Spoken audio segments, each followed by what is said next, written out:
दोस्तों, रमजान के खिलाफ एक बड़ी और गहरी साजिश तैयार हो रही होती है और अमायरा पूरी ताकत के साथ कोशिश कर रही होती है कि किसी ना किसी तरह उसे इस घर से निकाल दिया जाए या हमेशा के लिए रास्ते से हटा दिया जाए। लेकिन हर बार किस्मत रमजान का साथ देती है, क्योंकि समीर हर मुश्किल घड़ी में उसके सामने ढाल बनकर खड़ा हो जाता है, जिसकी वजह से अमायरा के तमाम मंसूबे बार बार नाकाम हो जाते हैं और उसका गुस्सा और बेचैनी बढ़ती जाती है। इसी दौरान कहानी में एक जबरदस्त ट्विस्ट तब आता है जब रंजन के हाथ ऐसे खतरनाक और चौंका देने वाले सबूत लगते हैं जो न सिर्फ रमजान की जिंदगी हिलाकर रख देते हैं, बल्कि उसे शदीद जहनी कशमकश में मुब्तला कर देते हैं कि आखिर सच क्या है और झूठ क्या। दूसरी तरफ मेहिनी बवा भी अमायरा के साथ मिलकर साजिशों का जाल बुन रही होती हैं और दोनों मिलकर रमजान को नुकसान पहुंचाने के लिए नए नए मंसूबे बनाती रहती हैं। फिर अचानक एक खौफनाक हादसा पेश आता है जहां रमजान को निशाना बनाया जाता है। चारों तरफ अफरा तफरी फैल जाती है, पत्थर गिरने लगते हैं, शीशा टूटकर बिखर जाते हैं और फिश हाउस जोरदार आवाज के साथ जमीन पर आ गिरता है,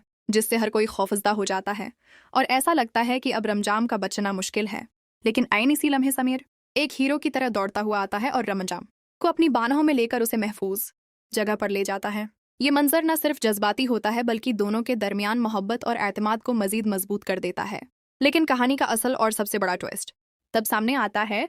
जब घर में अचानक एक प्रसरार औरत माताजी के रूप में दाखिल होती है, जो अपनी प्रासरार बातों से सबको हैरान कर देती है। खास तौर पर अमायरा उसकी बातों से खौफजदा हो जाती है जब माताजी उसे बताती है कि उसकी शादीशुदा जिंदगी पर एक बड़ा साया है और कोई तीसरा शख्स है जो उसका घर कभी बसने नहीं देगा। समीर भी हैरत में पड़ जाता है कि आखिर ये औरत कौन है और उसे इतनी बातें कैसे मालूम हैं। घर के बाकी अफराद भी शिजदर रह जाते हैं और फिर कहानी का सबसे बड़ा राज खुलता है कि ये माताजी दरअसल कोई और नहीं बल्कि रमजान खुद होती है, जो एक जबरदस्त और होशियार प्लान के तहत अमायरा से सच उगलवाना चाहती है ताकि उसे सबके सामने बेनकाब किया जा सके। अब कहानी एक ऐसे मोड़ पर आ चुकी है जहां हर लम्हा नया सस्पेंस लेकर आ रहा है और ये देखना इंतहाई दिलचस्प होगा कि क्या रमजान अपने इस प्लान में कामयाब हो पाएगी या अमायरा कोई नया और मजीद खतरनाक खेल खेलकर सब कुछ बदल देगी।